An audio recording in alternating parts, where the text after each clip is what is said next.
Tu n'es pas fait pour le mariage comme lui, il veut vraiment s'engager, m'a-t-elle dit.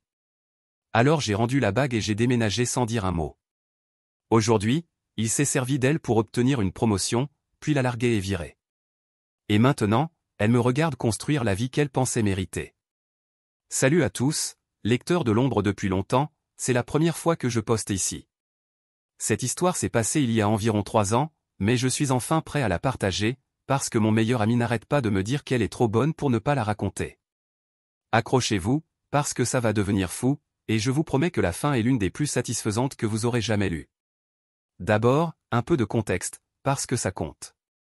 J'ai 29 ans, je suis un homme, et je travaille dans la vente pharmaceutique. Je sais ce que vous pensez, un vendeur de pharma, le mec qui a atteint son sommet au lycée.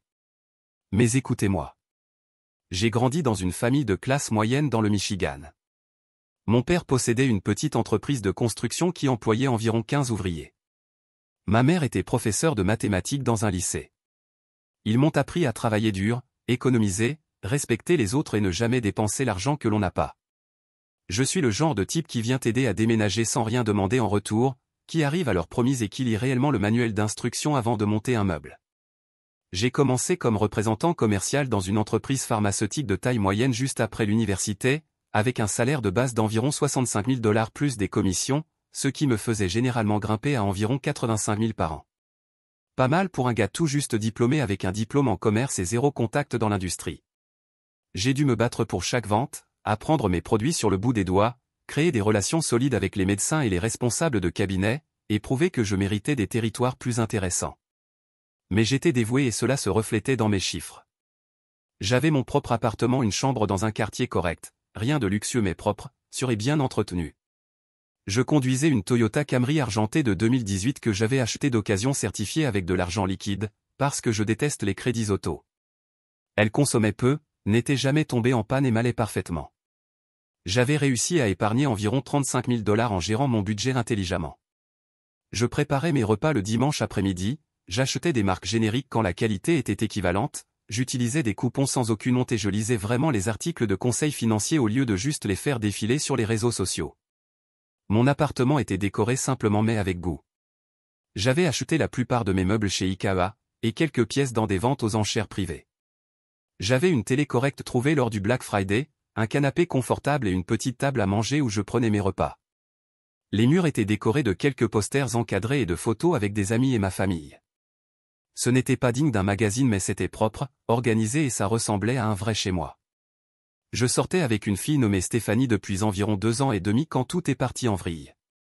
Je l'avais rencontrée à l'anniversaire de mon ami Jake dans un bar local, où elle se plaignait bruyamment à qui voulait bien l'écouter de son boulot dans une petite agence de marketing du centre-ville. Elle était jolie, blonde, yeux bleus, environ 1,68 m, et avait ce rire qui semblait sincère à l'époque. Elle travaillait dans la gestion des réseaux sociaux pour des petites entreprises, gagnant environ 42 000 $ par an, ce qui n'est pas mal pour quelqu'un au milieu de la vingtaine. Au début, elle paraissait douce et simple. Elle riait à mes blagues, semblait s'intéresser à mes histoires de boulot et ne rechignait pas quand on restait à la maison regarder un film au lieu de sortir dans des restos hors de prix. Pendant 3 mois, j'avais une bague de fiançailles cachée dans mon placard, derrière mes vêtements d'hiver. J'avais dépensé 11 000 $ pour cette bague. Je sais, probablement trop pour mon salaire, mais je voulais lui offrir quelque chose qui la rendrait vraiment heureuse. C'était un solitaire taille princesse, un diamant de 1,2 carat monté sur une bague en platine. J'avais étudié les diamants pendant des semaines, appris les 4 C, et même emmené ma sœur avec moi pour avoir un avis féminin. Le vendeur de la bijouterie me prenait sûrement pour un faux avec toutes mes questions, mais je voulais que tout soit parfait. Je comptais la demander en mariage pour la Saint-Valentin, dans ce restaurant italien romantique dont elle me parlait sans arrêt depuis des mois, le genre d'endroit avec nappe blanche, chandelle à chaque table et des plats qui coûtent plus cher que mes courses hebdomadaires. Après le dîner, je voulais l'emmener au jardin botanique, où il y a une superbe serre tropicale avec un éclairage tamisé. J'avais répété mon discours dans le miroir de la salle de bain comme un idiot, je le connaissais par cœur et je savais même exactement où je voulais me mettre à genoux. Stéphanie venait d'une famille ouvrière dans une petite ville à environ 1 heure d'ici. Son père travaillait dans une usine, sa mère était secrétaire dans le district scolaire local. C'étaient des gens bien qui travaillaient dur pour subvenir aux besoins de leur famille. Mais Stéphanie parlait toujours de vouloir une vie meilleure et des choses luxueuses. Elle faisait défiler sans arrêt les comptes Instagram d'influenceuses et de célébrités, me montrant des photos de sacs à main de luxe qui coûtaient plus cher que le loyer de la plupart des gens, de restaurants chics avec des portions minusculées, des prix exorbitants, et de vacances luxueuses dans des endroits dont je ne pouvais même pas prononcer le nom. Elle faisait des remarques comme un jour, je veux pouvoir acheter un sac sans regarder l'étiquette du prix, ou j'aimerais qu'on puisse juste réserver un voyage en Europe sans se soucier du coût. Je pensais que c'était des rêves normaux que beaucoup de gens avaient, et je croyais sincèrement que je pourrais un jour lui offrir une vie confortable de classe moyenne, avec une certaine marge d'évolution, et peut-être même quelques-unes de ces expériences luxueuses qu'elle désirait. Mon meilleur ami Carlos, on est inséparables depuis le lycée, n'arrêtait pas de me prévenir que Stéphanie semblait plus intéressée par mon potentiel de revenus que par moi en tant que personne. Carlos est électricien pour une entreprise de bâtiments commerciaux et il gagne bien sa vie, mais il a cette capacité incroyable à lire les gens, presque surnaturelle. Il plaisantait en disant que Stéphanie orientait toujours les conversations vers l'argent et l'avancement professionnel, qu'elle avait ce regard vide quand elle voyait des choses chères et qu'elle voulait toujours savoir exactement combien tout coûtait. Mec, disait Carlos, les gens normaux ne passent pas leur temps à calculer le prix de tout ce qui les entoure, elle fait sans arrêt des calculs dans sa tête sur ta situation financière. Je pensais qu'il était juste trop protecteur parce qu'il m'avait vu souffrir dans mes relations précédentes. Carlos me connaissait depuis qu'on avait 15 ans et il avait été témoin de tous mes désastres amoureux pendant mes années universitaires. Il s'avère que Carlos avait raison sur absolument tout. Mais je vais un peu trop vite. Puis Trevor est arrivé, et tout a changé presque du jour au lendemain. Trevor était un type qui avait commencé à fréquenter le même café où Stéphanie aimait aller travailler sur son ordinateur portable pendant sa pause déjeuner. Elle y allait pour s'éloigner de l'environnement de bureau et travailler sur le contenu des réseaux sociaux de ses clients. Ce café était l'un de ces endroits à la mode, avec des murs en briques apparentes, un éclairage industriel et du café à 6 $ la tasse.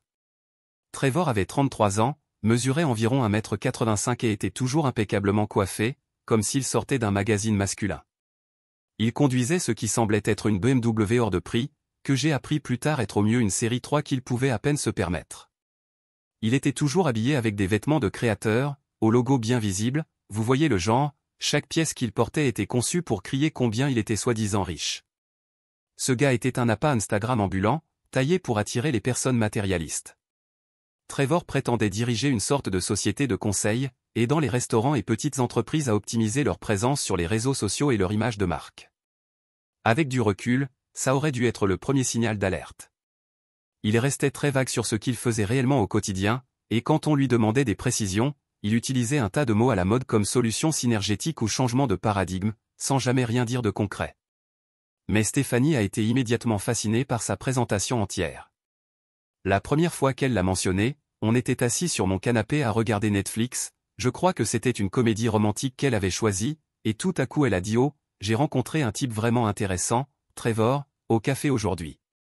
Il a super bien réussi, il dirige sa propre agence de conseil et travaille avec des restaurants dans toute la ville. » J'aurais dû prêter plus d'attention à la façon dont elle avait dit super bien réussi, avec cette expression rêveuse, presque essoufflée, c'était le deuxième signal d'alerte. Mais j'étais trop confiant pour m'en rendre compte à l'époque. En moins de 2 semaines, tout a commencé à changer de façon subtile au début, mais impossible à ignorer ensuite.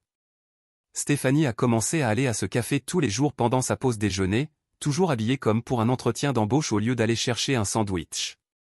Elle passait plus de temps à se maquiller le matin, changeait de tenue 2 fois avant de partir travailler et s'assurait toujours que ses cheveux étaient parfaits. Quand je lui posais des questions, elle disait qu'elle faisait du réseautage et qu'elle construisait des connexions professionnelles. Elle rentrait de ses visites au café et trouvait toujours un moyen d'intégrer Trevor dans chaque conversation qu'on avait. Peu importait si on parlait de nos plans du week-end, d'un film qu'on voulait voir ou de ce qu'on allait manger, elle mentionnait toujours quelque chose que Trevor avait dit ou fait.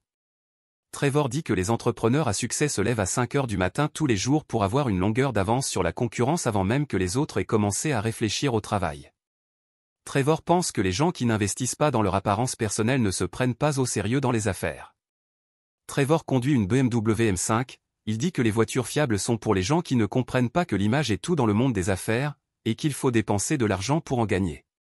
Ce dernier commentaire m'a vraiment agacé, parce que ma Camry était entièrement payée et n'avait jamais eu le moindre problème. En 3 ans de possession, j'avais toujours fait les vidanges à temps, respecté l'entretien régulier, et elle roulait comme un rêve. Désolé, mais je ne veux pas jeter de l'argent par les fenêtres dans un paiement mensuel pour une voiture qui me conduit de A à B de façon fiable et sécurisée. Carlos avait commencé à appeler Trevor l'imposteur, d'après mes descriptions, et franchement, c'était plutôt exact. Chaque fois que Stéphanie parlait de lui, ce qui arrivait désormais plusieurs fois par jour, Carlos m'envoyait des textos du genre « Est-ce que Trevor l'imposteur a aussi guéri le cancer et résolu la faim dans le monde aujourd'hui ?» ou « Je parie que Trevor l'imposteur a des opinions bien arrêtées sur la bonne manière de respirer de l'oxygène. » Ce type essayait clairement d'impressionner Stéphanie, et ça marchait à merveille. Elle a commencé à suivre son compte Instagram, où il postait des photos soigneusement mises en scène de repas chers dans des restaurants branchés, de son appartement qui avait l'air chic mais était probablement bien au-delà de ses moyens réels, et de citations de motivation sur l'atteinte des objectifs, l'état d'esprit axé sur la richesse et le fait de vivre sa meilleure vie. Chaque publication était pensée pour projeter une image de succès et de luxe. J'ai essayé d'être compréhensif au début, car je ne voulais pas passer pour le petit ami jaloux et contrôlant. Je me suis dit que c'était juste une phase, et qu'elle réaliserait que ce type vivait probablement au-dessus de ses moyens et jouait un rôle. Je pensais que notre relation solide et stable l'emporterait sur un mec tape à accent graveleuil qu'elle connaissait à peine. Bon sang, comme je me suis lourdement trompé. Les choses ont empiré lentement mais sûrement durant le mois suivant. Stéphanie a commencé à faire de petits commentaires sur notre mode de vie qui faisaient vraiment mal, surtout parce qu'il semblait surgir de nulle part, au milieu de conversations normales. Trevor a emmené sa copine dans ce nouveau resto de sushi en centre-ville le week-end dernier, celui avec le menu dégustation au Macase à $200 où il faut réserver 3 semaines à l'avance. Ce doit être sympa de pouvoir se permettre ce genre d'expérience sans s'inquiéter du prix.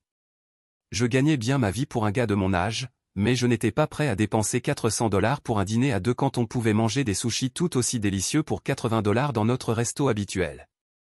Appelez-moi pragmatique, mais ce genre de dépense me semble juste inutile quand on essaie de construire un avenir ensemble. Peut-être qu'on pourrait y aller pour notre anniversaire, ai-je proposé, essayant d'être conciliant et de lui montrer que je pouvais être spontané avec l'argent quand l'occasion le justifiait. Elle a littéralement levé les yeux au ciel, comme si j'avais proposé qu'on aille manger chez McDonald's. Ryan, sois réaliste sur notre situation. Avec nos revenus combinés, on mangerait des sandwichs au beurre de cacahuète pendant un mois juste pour compenser la dépense. Nos revenus combinés, comme si elles contribuaient équitablement à nos dépenses communes et à notre planification financière. En réalité, Stéphanie payait sa propre voiture, sa facture de téléphone, et achetait parfois les courses quand je lui demandais expressément. Pendant ce temps, je couvrais le loyer, les factures, l'internet, les abonnements streaming, et probablement 80% de nos sorties, parce que je gagnais plus et que je pensais que c'était la chose juste et galante à faire. Apparemment, mes contributions financières ne suffisaient pas à mériter sa reconnaissance ou sa gratitude. Puis sont venus les commentaires sur l'apparence, qui m'ont vraiment touché là où ça fait mal. Trevor a toujours l'air si soigné, bien mis, comme s'il investissait vraiment du temps et de l'argent dans son image, et qu'il comprenait que la manière dont tu te présentes compte dans la vie. Cela, pendant que je portais un pantalon propre et un polo correct, assis dans mon propre appartement que je m'étais donné du mal à payer, tout juste rentré d'une journée de travail réussie. Le point de rupture pour moi, ça a été quand elle a commencé à critiquer ma voiture, dont j'étais toujours fier parce qu'elle représentait pour moi la responsabilité financière et une décision intelligente. C'est franchement un peu embarrassant d'être récupéré en Toyota Camry, Ryan. Les gens te jugent sur la voiture que tu conduis, que ça te plaise ou non, ça envoie un message sur ton niveau d'ambition et ta vision de ta propre vie. Les gens qui valent la peine ne se soucient pas de la voiture que je conduis, Stéphanie. Et ceux qui me jugent là-dessus ne sont probablement pas les genres de personnes que je veux dans ma vie de toute façon. Facile à dire pour toi, parce que tu ne comprends pas à quel point la perception est importante pour construire une vie réussie. L'image compte, Ryan. Les premières impressions comptent. La voiture que tu conduis, les vêtements que tu portes, les restaurants que tu fréquentes, tout ça envoie un message sur qui tu es et ce dont tu es capable. Carlos recevait des mises à jour régulières sur toute cette folie grandissante grâce à nos textos quotidiens, et ses réponses étaient ce qui me gardait sain d'esprit au milieu de cette situation de plus en plus absurde. Mec, si elle veut améliorer son image, qu'elle loue sa propre BMW alors, et qu'elle arrête de critiquer ta voiture parfaitement correcte. Pourquoi Trevor l'imposteur ne sort pas avec quelqu'un qui a déjà de l'argent, au lieu d'essayer de te voler ta copine et de la manipuler avec son faux succès? Elle veut des expériences de luxe et des restos chers, cool, qu'elle les paie avec sa propre carte de crédit et qu'on voit combien de temps elle tient. Mais malgré les conseils logiques de Carlos et mes doutes de plus en plus nombreux, j'essayais encore de faire fonctionner cette relation, parce que je tenais vraiment à Stéphanie, et je pensais qu'on pouvait surmonter cette phase étrange. Je me suis convaincu qu'elle était simplement éblouie temporairement par le mode de vie tape à accent grave-l'œil de ce type et qu'elle finirait par retrouver ses esprits et apprécier ce que nous avions ensemble. Avec du recul, je réalise que j'étais naïf et que je refusais de voir les signaux d'alerte évidents, parce que je ne voulais pas accepter que la personne que je comptais épouser était aussi superficielle et matérialiste. L'explosion finale a eu lieu un samedi soir de février, juste 2 semaines avant la Saint-Valentin et ma demande en mariage prévue. J'avais passé toute la journée à préparer ce que je pensais être une soirée romantique parfaite. J'avais réussi à obtenir des billets pour un concert dont elle avait parlé des mois plus tôt, un groupe indie pour lequel il était apparemment très difficile d'obtenir des places. J'avais réservé une table dans un bon steakhouse en centre-ville, pas $200 par personne, mais tout de même suffisamment chic pour exiger une réservation et une tenue correcte. Et je comptais lui offrir un superbe bracelet que j'avais acheté comme cadeau de pré-Saint-Valentin. Le bracelet m'avait coûté environ $300 et allait parfaitement avec la bague de fiançailles, même bijoutier, style similaire, censé être un indice sur ce qui allait arriver sans gâcher la surprise. Je l'avais emballé avec soin et je prévoyais de le lui offrir au dîner, pour créer une montée vers le grand moment à venir. Elle se préparait dans la salle de bain, prenant plus de temps que d'habitude avec ses cheveux et son maquillage, et j'attendais dans le salon en consultant mon téléphone quand son portable, posé sur la table basse, s'est mis à vibrer. Elle le gardait presque toujours sur elle, donc c'était inhabituel qu'elle le laisse sans surveillance. Quand l'écran s'est allumé, je n'ai pas pu m'empêcher de jeter un coup d'œil et de voir l'aperçu du message. Texto de Trevor, table VIP au Skyline ce soir, service de bouteilles premium inclus, ça va être une soirée incroyable, tu as encore le temps de laisser tomber le vendeur et de venir t'amuser un peu avec quelqu'un qui sait comment faire passer une bonne soirée. J'ai eu l'impression qu'on venait de me frapper en plein ventre et que tout l'air sortait de mes poumons. Mes mains se sont mises à trembler alors que je relisais ces mots encore et encore. Ce type essayait activement de convaincre ma copine d'abandonner notre soirée prévue pour sortir avec lui à la place. Stéphanie est sortie de la salle de bain, absolument splendide, robe noire, maquillage parfait, coiffure travaillée sûrement pendant 1 heure, et elle m'a immédiatement vu fixant son téléphone avec ce qui devait être une expression choquée sur le visage. « Tu lisais mes messages ?» m'a-t-elle demandé, mais pas d'un ton en colère, plutôt agacée d'avoir été prise sur le fait. Il était juste là, l'écran s'est allumé tout seul. Stéphanie, c'est quoi ce message? Elle a saisi le téléphone rapidement et son visage est devenu rouge, non pas de honte, mais d'irritation que j'ai vu quelque chose que je n'étais pas censé voir. Ce n'est pas ce que tu crois. Donc tu n'étais pas en train de planifier activement de m'abandonner pour aller faire la fête avec Trevor dans une boîte de nuit hors de prix. Je n'allais pas y aller, je lui ai déjà dit que j'avais des plans avec toi ce soir. Mais tu y as sérieusement réfléchi, pas vrai. Elle est restée silencieuse bien trop longtemps, ce qui m'a tout dit sur l'état d'esprit dans lequel elle se trouvait. Finalement, elle a dit Ryan, est-ce que je peux te poser une question honnête, c'est quand la dernière fois que tu m'as emmené quelque part de vraiment impressionnant, et je ne parle pas d'Olive Garden ou de ce bar sportif que tu aimes bien, je parle d'un endroit où je pourrais prendre des photos pour Instagram sans avoir honte de l'endroit. Tu es sérieuse en me demandant ça maintenant, alors qu'on est censé se préparer pour une belle soirée ensemble que j'ai pris du temps et dépensé de l'argent pour organiser. Je dis juste que Trevor comprend que les expériences créent des souvenirs durables, il sait comment montrer à une femme qu'elle est appréciée et qu'elle compte, il pense à créer des moments qui paraissent spéciaux et luxueux. Avec quel argent, Stéphanie? Ce gars a 33 ans et vit encore avec des colocataires pour partager le loyer. Il construit son empire et investit dans son avenir, au moins il a de la vision et de l'ambition, il ne se contente pas de stagner. Ce mot, ambition, comme si ma progression de carrière stable, ma responsabilité financière et ma planification réfléchie ne valaient rien à ses yeux. Qu'est-ce que tu veux exactement de moi, Stéphanie? Je veux quelqu'un qui voit plus grand, Ryan, qui veut plus que juste ça. Elle a désigné mon appartement comme s'il s'agissait d'un taudis en pleine misère, au lieu d'un logement propre et confortable que je m'étais donné du mal à payer. C'est un bel appartement que je finance entièrement moi-même, tout en couvrant la plupart de nos dépenses communes. Trevor prévoit d'acheter une maison l'année prochaine, une vraie maison dans un bon quartier, pas de la location à vie comme si on était encore des étudiants. Avec quel apport, Stéphanie, ses abonnés Instagram et ses citations de motivation. Elle a pris ce regard têtu, déterminé, celui qu'elle avait quand elle avait déjà pris une décision et que rien de ce que je pouvais dire ne la ferait changer d'avis.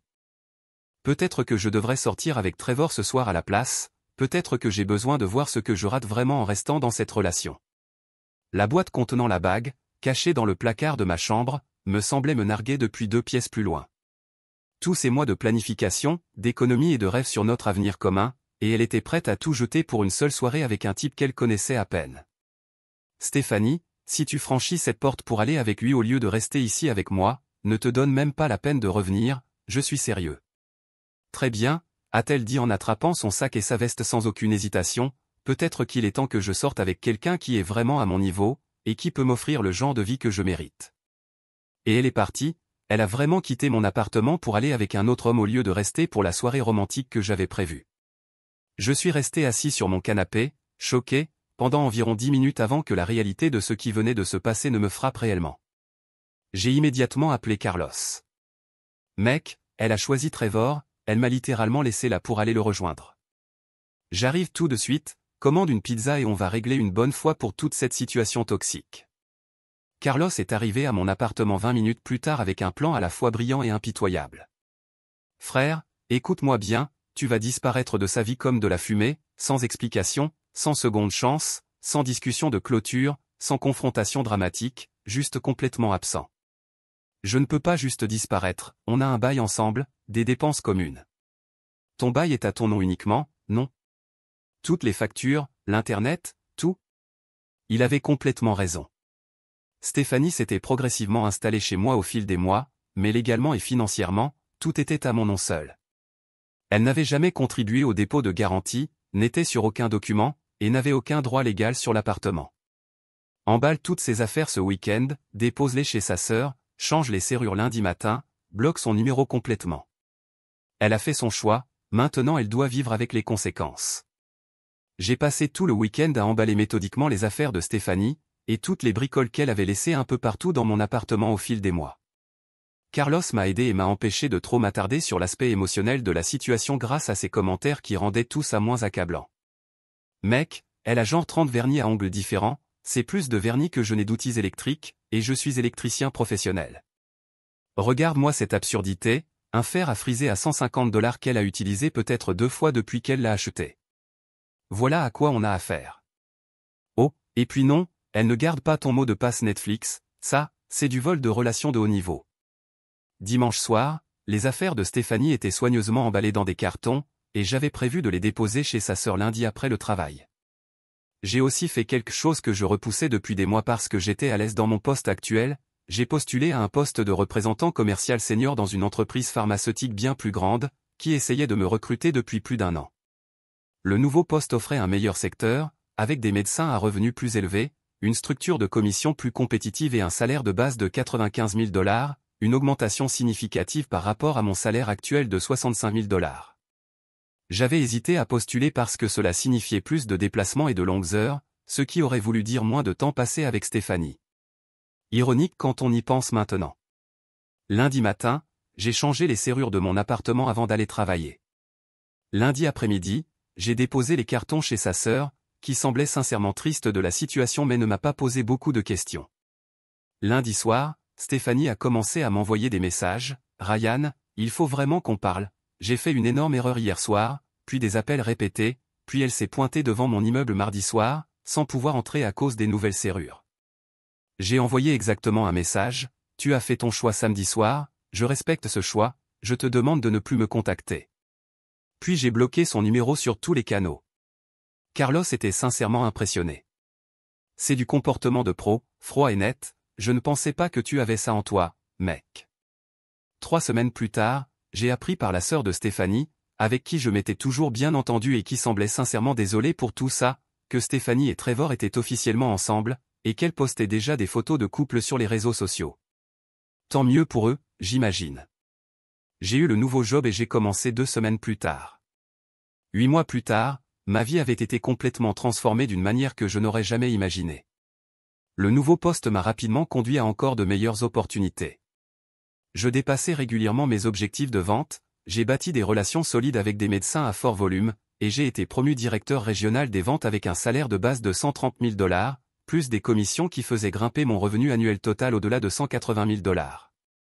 Grâce à cette hausse de revenus, j'ai déménagé dans un appartement bien plus agréable en centre-ville, avec des fenêtres du sol au plafond, un parquet en bois massif, et enfin de l'espace pour un véritable bureau à domicile.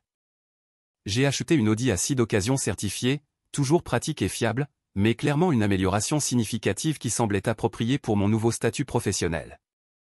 J'ai également commencé à investir sérieusement mon argent dans des fonds indiciels et des comptes de retraite au lieu de simplement le laisser dormir sur un compte épargne.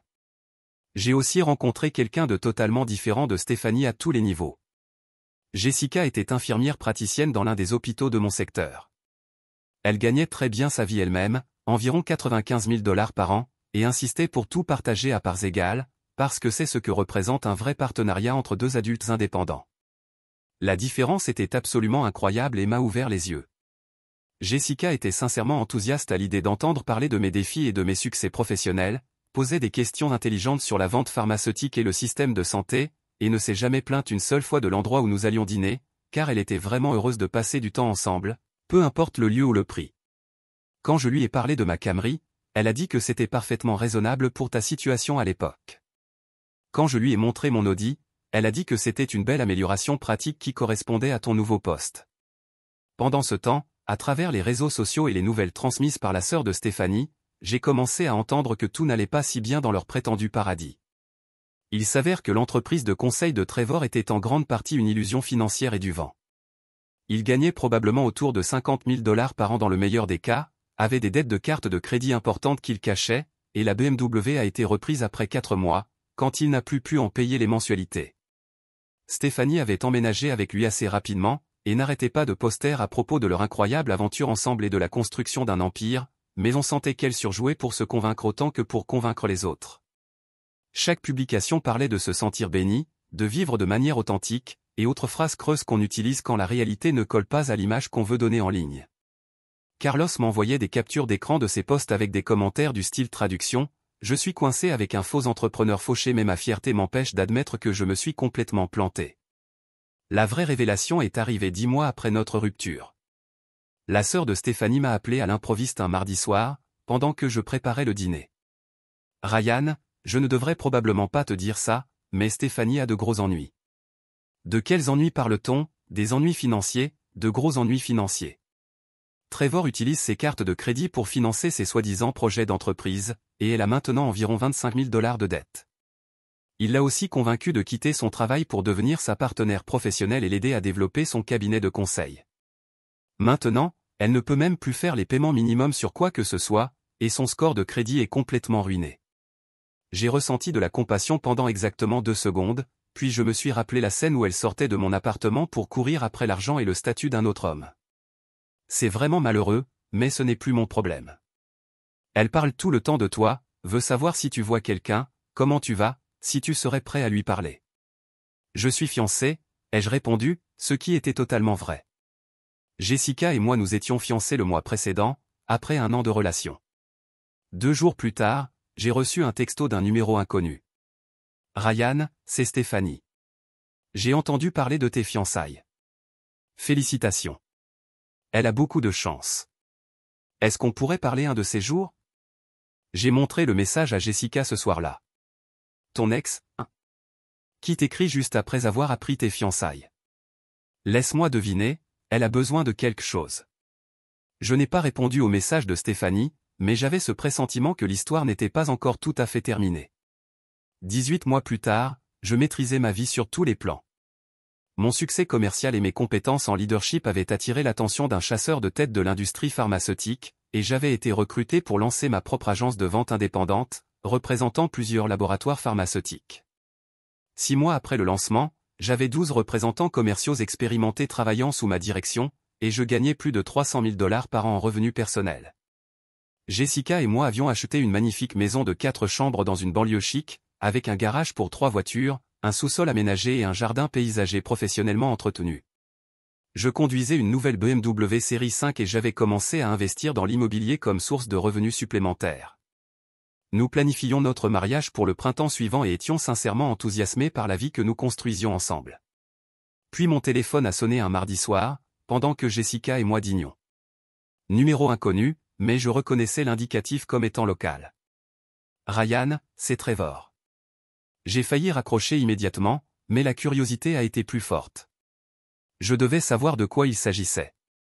Qu'est-ce que tu veux, Trevor? Écoute mec, je sais qu'on ne s'est pas rencontrés dans les meilleures circonstances, et que les choses se sont compliquées avec Stéphanie.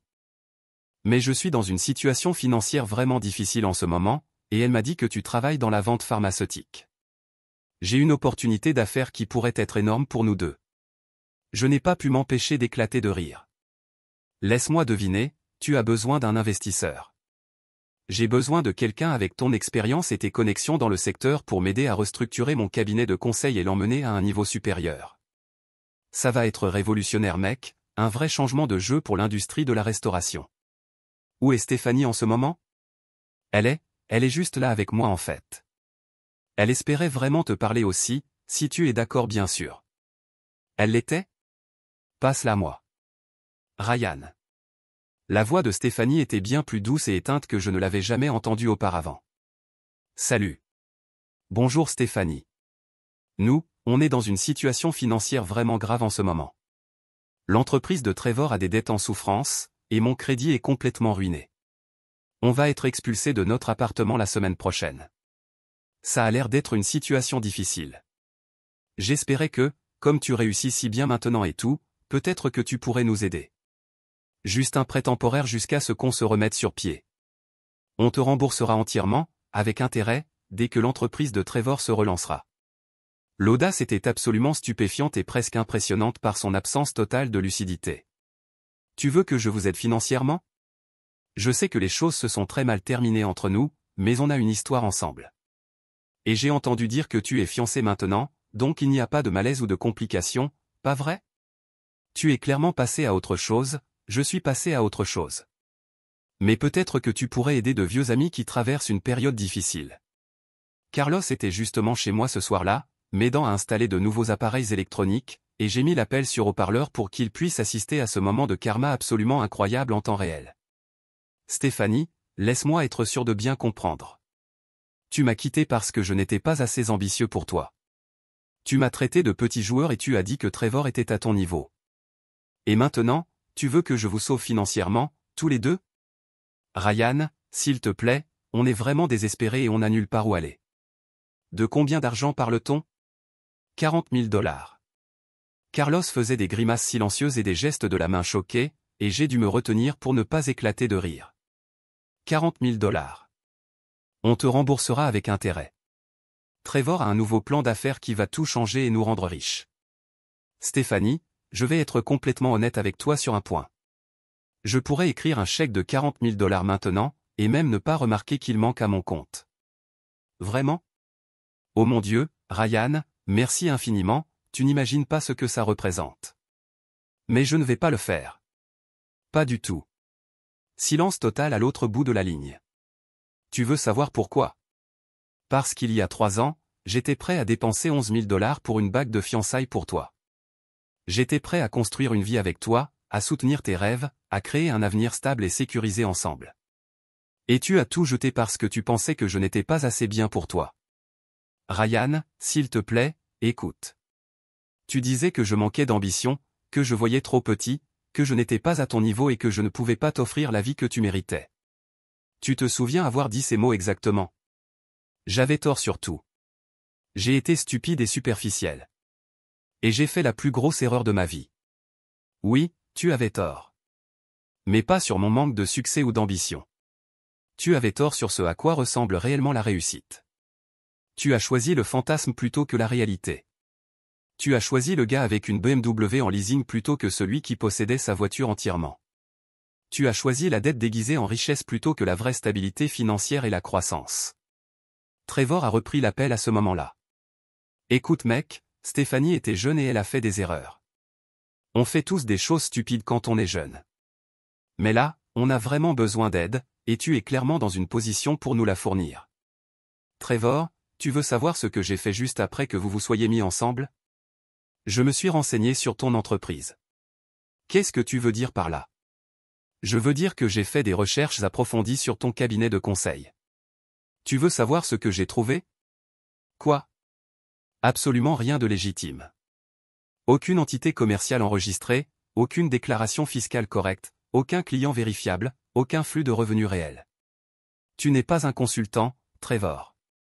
Tu es juste un gars avec un ordinateur portable et quelques cartes de visite qui fait semblant d'avoir réussi.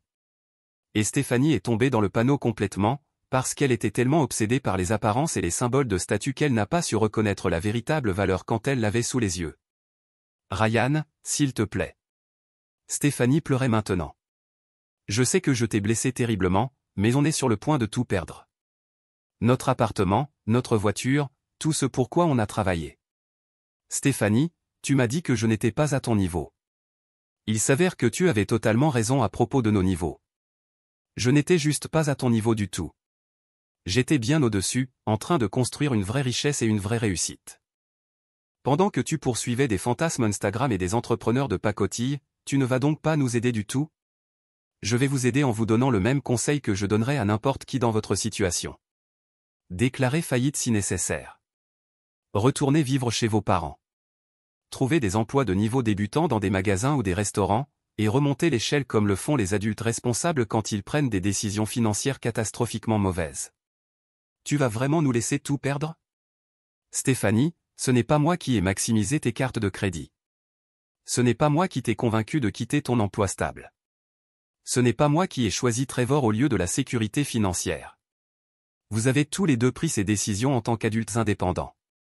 Je fais juste le choix de ne pas vous sauver des conséquences naturelles de vos propres choix.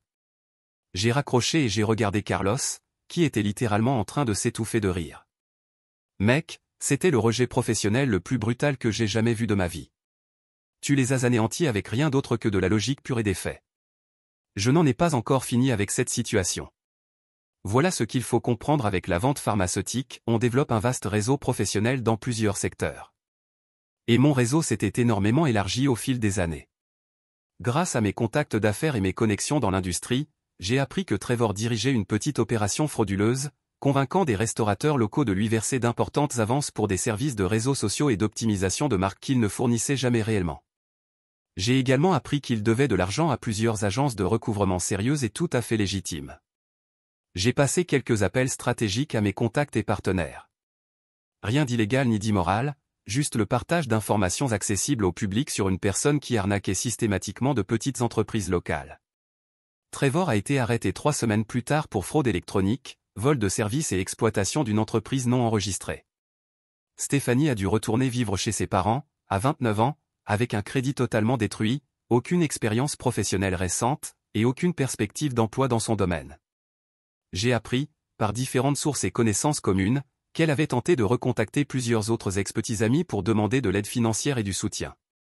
Apparemment, aucun d'entre eux n'était intéressé à la secourir non plus.